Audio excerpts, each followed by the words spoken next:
Mas hihigpitan ang paglalaan ng pondo sa mga proyekto sa ilalim ng Philippine Development Plan 2023 to 2028. Ito'y upang matiyak ang tamang pagpondo sa mga prioridad na proyekto ng pamahalaan. May balitang pambansa si Denise Osorio ng PTV.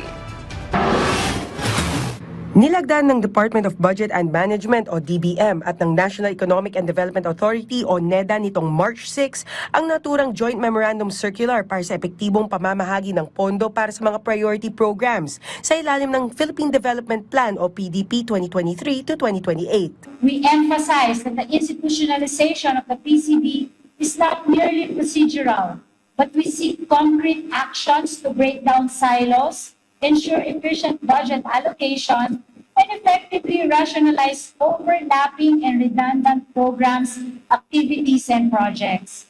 By bringing together programs and initiatives from across different government units, we are creating a unified and cohesive plan to address the needs of our people.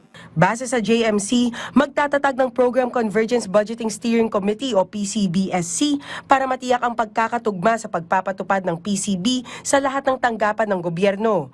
Ito ay pamumunuan ng NEDA Secretary at co-chair ng DBM Secretary.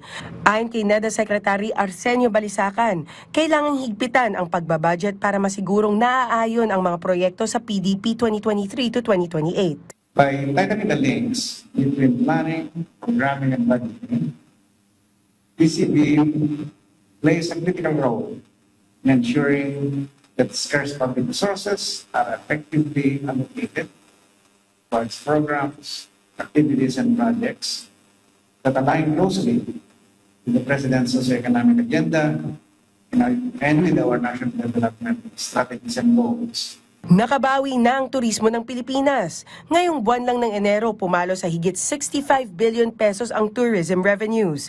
Mas mataas yan ng 136.1% noong pre-pandemic o January 2019 na halos 47 billion pesos lang. Nanggaling ang earnings sa iba't ibang activities, produkto at serbisyong may kinalaman sa turismo.